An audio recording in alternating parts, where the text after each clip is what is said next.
Ahoy mga katotoys and welcome to TuneR. Tara, pag-usapan natin ng Spider-Man. Pero hindi itong Spider-Man na to. Hindi itong Spider-Man na McDo. Spider-Man brand new day na McDo. Toys and Meal. Naglabas lang naman sila ng dalawang version ng Happy Meal para sa Spider-Man brand new day. Ayun nga, dalawang variants ang meron. Ang isa, sure na pwede sa kids. Yung isa naman, for sure, mga collector ang target nila dito. Itong isa, matik na kasama sa Happy Meal. Miniature bag siya in keychain style. And this comes in 10 different designs. And meron din siyang kasamang web shooter in different designs. At kung bakit, for sure, panghatak sa kids ang feature na to. Pumili lang ako ng dalawang designs. Isa na dito yung black and red design na may Spider-Man heart-shaped head.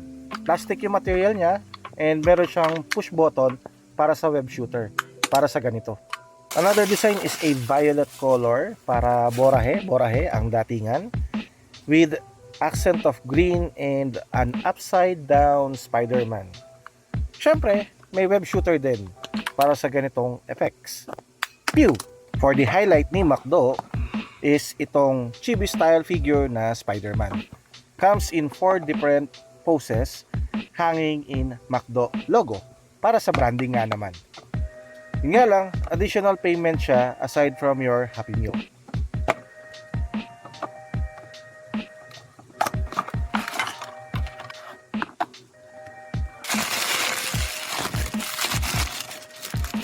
Two poses lang yung nagustuhan namin and isa na tong upside down style na design. Well, yung material niya is very plastic looking and nice looking naman so far. Of course, you paid extra eh. And kung gusto mong gumanda, you can add panel lines para medyo umangat din tong image nitong figure.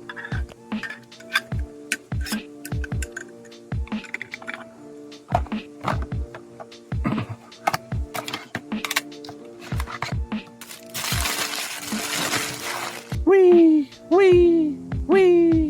Wee! Wee!